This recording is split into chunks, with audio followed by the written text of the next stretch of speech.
Good morning.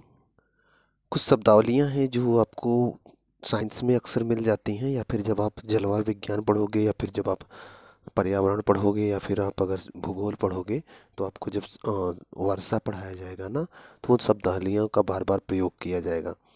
तो जैसे कि आप वर्षा के बारे में, बादल के बारे में पढ़ोगे, तब भी उनके बारे में उन शब्दावलियों का प्रयोग किया जाएगा।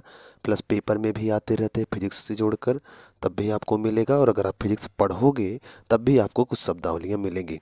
तो दो तीन शब्दावलियाँ हैं, थोड़ी कठिन होती हैं, तो उन्हीं के बारे में आज थोड़ा सा चर्चा करेंगे। और ध्यान से देख लेंगे तो आपको हर चीज़ समझने में भी सहायता मिलेगी। और थोड़ा सा मैं अच्छे से समझाने की कोशिश करूँगा, तो ध्यान से समझने की कोशिश करिएगा। जो तीन चार शब्दावलियाँ हैं सबको, उनसे कुछ न कुछ आपको हमेशा कॉपी किताब में मिलता रहता है, तो समझ लेंगे तो आगे पढ़ने में सहायता मिलेगी। चलिए फिर शुरू करते हैं। जैसे एक शब्दावली यहाँ लिखा गया है, क्वथनांक क्या है? जानते हैं आप क्वथनांक क्या है?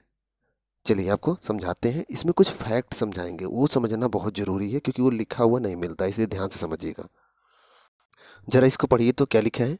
किसी द्रव का क्वथनांक वह ताप है जिस पर द्रव के भीतर वाष्प दाब द्रव की सतह पर आरोपित वायुमंडलीय दाब के बराबर होता है।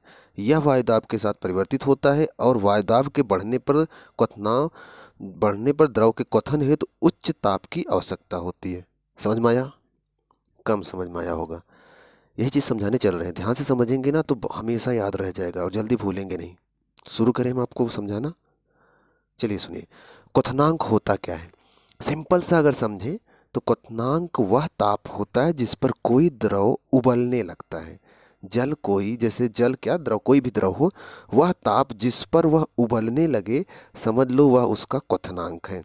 जैसे मैदान पर, जैसे हम लोग मैदानों में रहते हैं, पर्वत पे नहीं, मैदानों में जल का क्वथनांक होता है 100 डिग्री सेंटीग्रेड। मतलब कि 100 डिग्री सेंटीग्रेड पर जल उबलने लगता है, पानी उबलने लगता है, जानते हो आप।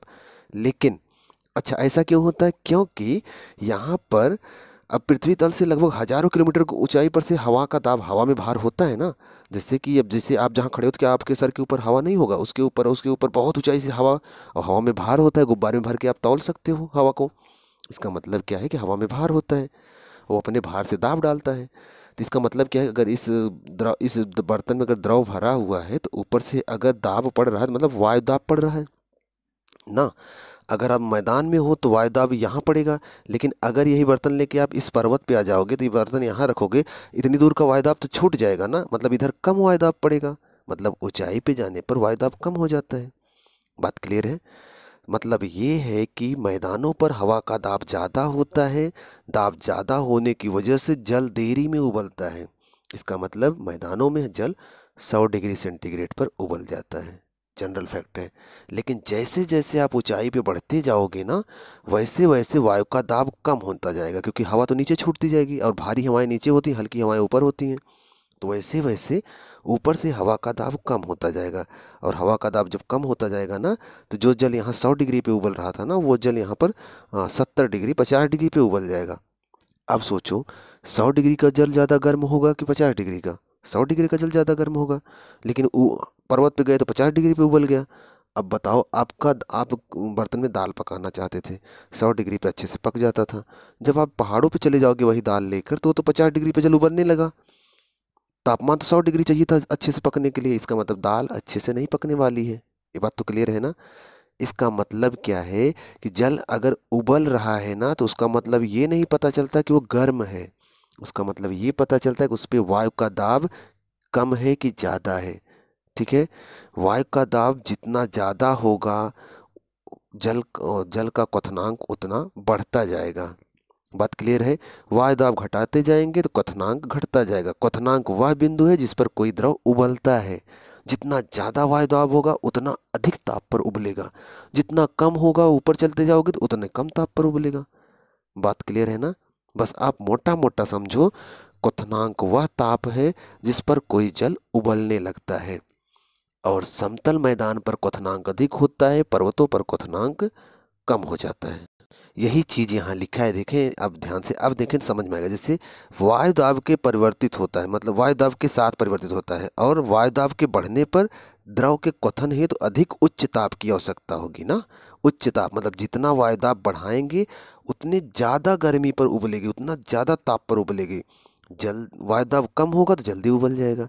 तो आप पढ़ते होंगे बचपन से ही कि पर्वतों पर खाना पकाना मुश्किल होता है क्योंकि जल जल्दी उबल जाता है। और ऊंचाई पे चले जाओगे जल 10 डिग्री पे उबल जाएगा, और ऊंचाई पे चले जाओ जल 5 डिग्री पे उबल जाएगा, और ऊंचाई पे चले जाओ जल 0 डिग्री पे उबल जाएगा। 5 डिग्री 10 डिग्री 0 डिग्री एकदम ठंडा क्षेत्र, ठंडा तापमान होता है ना। मतलब क्या समझ में आता है कि क्वथनांक वह ताप है जिस पे जल उबलता है, और वायु दाब बढ़ने पर द्रव के क्वथनांक हेतु अधिक उच्च ताप की आवश्यकता होगी। बात क्लियर है? कुछ समझ में आया हो या ना समझ में आया हो, इतना तो समझ में आया होगा क्वथनांक वह ताप हो जिस पर कोई द्रव उबलने लगता है, इतना तो याद रहेगा ना। चलिए आगे चलते हैं, दूसरी शब्दावली देखते हैं। चलिए देखिए गलनांक क्या है। गलनांक क्या होता है पता है आपको? चलिए इसको भी देख लेते हैं। गलनांक समझिएगा, जब कोई ठोस पदार्थ गर्म किया जाता है तो एक निश्चित ताप पर वह ठोस पदार्थ द्रव अवस्था में परिवर्तित होने लगता है। अर्थात वह निश्चित ताप जिस पर कोई ठोस पदार्थ द्रव अवस्था में बदलने लगता है वही उसका गलनांक होता है। मतलब वह ताप जिस पर कोई ठोस पदार्थ, जैसे कोई भी ठोस वस्तु आप जब उसे गर्म करते हो तो पिघलने लगता है ना। दरअसल जब वो ठोस रहता है तो उसमें कण पास पास में होते हैं, लेकिन जब आप गर्म करते हो ना तो उसके कण दूर दूर हटने लगते हैं। गर्मी देने से वो हटने लगते हैं, तो उसमें फैलाव होता है, तो उसे पिघलना बोलते हैं। मतलब द्रव अवस्था में आ जाता है। मतलब कि वह ताप जिस पर कोई ठोस पदार्थ द्रव में बदलने लगता है वह उसका गलनांक होता है। तो ठीक है, ये तो क्लियर है, कोई प्रॉब्लम नहीं है। अच्छा एक बात बताइए, बर्फ का गलनांक कितना होता है जानते हैं? 0 डिग्री सेंटीग्रेड। 0 डिग्री सेंटीग्रेड पे बर्फ पिघलता भी है और 0 डिग्री सेंटीग्रेड पे बर्फ जमता भी है। जल को आप 0 डिग्री तक ले जाओगे ना बर्फ बनने लगेगा, और 0 डिग्री पर आप देखो बर्फ हमेशा पिघलता भी रहता है। ठीक है, आगे बढ़ते हैं। इसको भी देख लो, हिमांक क्या होता है, इसको भी आप जानते होगे। आइए एक लाइन में इसको देख लेते हैं। आइए हिमांक समझ लेते हैं एक लाइन में, इंपॉर्टेंट भी है, ध्यान दीजिएगा थोड़ा सा।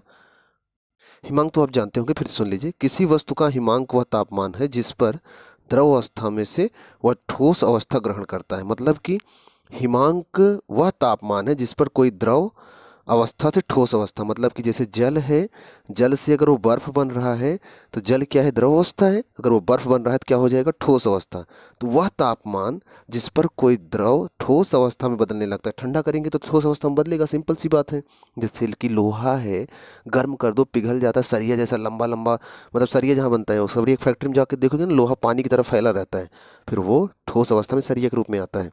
तो वैसे ही जल भी होता है, जल पानी की तरह होता है, मतलब पानी ही है, पिघला रहता है एकदम, लेकिन जब वो इकट्ठा होता है तो वो बर्फ हो जाता है। तो मतलब कि क्या है? हिमांक वह तापमान है जिस पर द्रव अवस्था से ठोस अवस्था ग्रहण कर लेता है कोई वस्तु द्रव अवस्था से ठोस अवस्था में अगर बदल जाता है तो जिस ताप पर बदलता है वही उसका हिमांक ताप कहलाता है। हिमांक, क्वथनांक, गलनांक क्लियर है ना?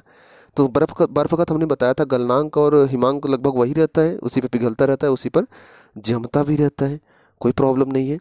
तो छोटे छोटे ये शब्दावलियाँ हैं, नहीं सुने रहते तो कन्फ्यूजन रहता है क्या है क्या है। अभी तो क्लियर हो गया होगा तीनों। एक चीज़ और है, वो शायद आप ना सुने होंगे, उसको बता देता हूँ मैं पहले, लेकिन इसको समझ लीजिए।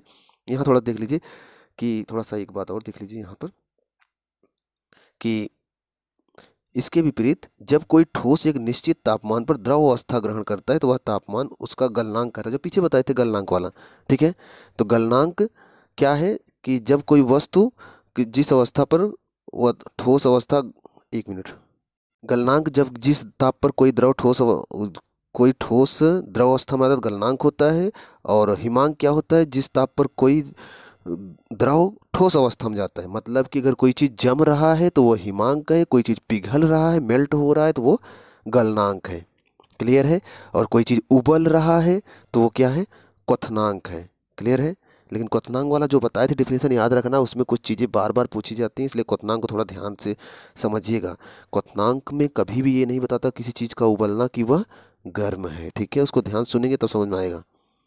हाँ, एक पॉइंट और रह गया था, इसको देखिए आप, ओसांक, ड्यू पॉइंट क्या होता है इसको समझना है। ड्यू पॉइंट क्या होता है, ओसांक क्या होता है, बड़ा उपयोग होगा। बादल अगर आप पढ़ रहे होंगे या फिर पढ़ेंगे ना, जलवायु विज्ञान पढ़ेंगे, जब आप मौसम की घटनाएं पढ़ोगे ना, तो वहाँ पर आपको ड्यू, मतलब जी आपके यहाँ जो ओस पड़ता है, ड्यू मीन्स ओस होता है, तो जो ओसांक होता है वो क्या है उसको थोड़ा समझते हैं। इसको थोड़ा ध्यान से समझिएगा, ये आपको बादल को भी समझने में थोड़ी सी सहायता देगी, तो इसलिए इसको समझिएगा, मतलब मन को एकाग्र करके समझिएगा, नहीं तो समझ में नहीं आएगा। ड्यू पॉइंट क्या होता है सुनिएगा, मैं पहले परिभाषा पढ़ता हूँ फिर समझाता हूँ। वह निश्चित तापमान जिस पर वायु के निश्चित आयतन में उपस्थित जलवाष्प की मात्रा उसे संतृप्त करने के लिए आवश्यक जल वाष्प के बराबर हो जाती है, उसे उस द्रव का उष्मांक बिंदु कहते हैं। समझ में आया? नहीं आया होगा मुझे पता है। चलिए समझाते हैं, समझिएगा ध्यान से, अच्छे से समझ में आ जाएगा। देखो, कोई चीज ओस तब बनेगी जब ठंडी होगी। मान लो यहाँ पर जल है ढेर सारा, सूर्य की रोशनी आई, गर्म हुआ, जल गर्म होगा तो वाष्पित होगा, इतना तो समझ में आता है। हल्का जल गर्म होगा तो वाष्पित होगा, और गर्म हवाएं जब हवा के साथ गर्म होकर ऊपर उठेगा भाप बनकर, और गर्म हवाएं हल्की होती हैं, ये बात तो क्लियर है ना। ये जब ऊपर जाता जाएगा, ऊपर जाता जाएगा, तो यहाँ पर आकर ठंडा हो जाएगा। मान लो ये इधर पहुँचा, यहाँ पर हवा बहुत ठंडी हो गई।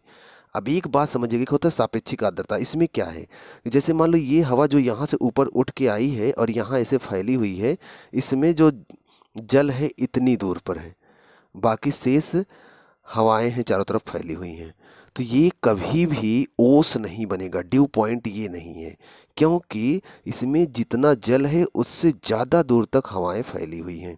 फिर ये क्या करेगा, और ऊपर उठेगा, और ऊपर उठेगा तो थोड़ा और ठंडा होगा। देखो, चीज़ें गर्म करने पर फैलती हैं, ठंडा करने पर सिकुड़ती हैं, ये बात तो जानते हो आप। ठंडा करने पर सिकुड़ती हैं और गर्म करने पर फैलती हैं, पीछे हम बता चुके हैं। तो ये थोड़ा और ऊपर उठेगा। जब, अब इसमें तो ऊपर दिखा नहीं पाएंगे हम, तो यहीं बगल में दिखाते हैं। जब थोड़ा और ऊपर उठेगा तो ये जो हवा इतनी दूर पे है, ये हवा इतनी दूर में आ जाएगा, और जल लगभग लगभग एकदम किनारे किनारे इसको कवर कर लेगा, क्योंकि जल उतने में ये हवा से कुड़ रही है अब। लेकिन अभी भी थोड़ा थोड़ा रह गया है, तो अभी भी वर्षा, मतलब वर्षा नहीं होगी अगर बादल में पड़ोगे, और अगर ओस बनने की प्रक्रिया, तो अभी भी ड्यू पॉइंट नहीं है, अभी भी ओस नहीं बनेगा। तो क्या करेगा, थोड़ा सा और उठेगा, और अब ये इतने में आ गया, इसी इतने में, सॉरी, ये पूरा इसी में जल भी कवर हो गया। तो जब जल वाला क्षेत्र और हवा सिकुड़ के एकदम कवर कर लेता है, पूरा एकदम भर जाता है चारों तरफ से, कोई जगह ही नहीं रह जाती, मतलब कि जितना हवा है उसी में सब जल एकदम संतृप्त हो गया, फैल गया है, तो उस बिंदु को बोलते हैं संतृप्त। यहाँ लिखा है ना संतृप्त, मतलब कि जल ने हवा को संतृप्त कर लिया है। तो अब यहाँ क्या होगा, संघनन की प्रक्रिया शुरू होगी, और ये बूंद के रूप धारण कर लेगा और बारिश के रूप में पृथ्वी पर आना शुरू कर देगा। ठीक है, ऐसे ही ठंडियों में या फिर गर्मियों में भी आप देखो, सुबह सुबह जब ओस बनती है ना, तो ऐसे ही होता है। जो ओस बनती है घास के ऊपर, वो ऐसे ही संघनन के द्वारा इतनी ठंडी हो जाती है कि वो संघनन के द्वारा ड्यू बना देता है, बूंद बना देता है, ओस बना देता है। तो वो जहाँ जिस ताप पर होता रहता है उसी को बोलते हैं ड्यू पॉइंट या फिर ओसांक। ओसांक का ही उपयोग आप वर्षा में भी कर सकते हो, क्योंकि पृथ्वी तल से, ध्यान रखना एक बात आप पढ़े होंगे भूगोल में भी, पृथ्वी तल से हर 165 मीटर ऊपर जाने पर तापमान 1 डिग्री सेंटीग्रेड कम हो जाता है। कम होना मतलब ठंडा हो जाता है। अगर इसे किलोमीटर में बदलेंगे तो 1 किलोमीटर ऊपर जाने पर तापमान 6.5 डिग्री सेंटीग्रेड कम हो जाता है। बात क्लियर है ना? तो इस वजह से वर्षा भी होती है। हालांकि अगले वीडियो में आपको बादल बनने की कुछ घटनाएं भी समझाएंगे। अभी तो ये समझा रहे थे कि ये जो मोटे मोटे पॉइंट हैं, गलना, पिघलना, उबलना, बूंद बनना, ये क्या है, थोड़ा इसको समझे रहेंगे तो बादल बनने की घटनाएं, वर्षा होने की घटनाएं भी समझ में आएगी। समझ में आया कि नहीं, वीडियो में ज़रूर बताइएगा कमेंट बॉक्स में। कैसा लगा ये भी बताइएगा। अगर चैनल पर पहली बार आए हैं तो सब्सक्राइब कर लीजिएगा। मिलते हैं नेक्स्ट वीडियो में, तब तक आप पढ़ते रहो।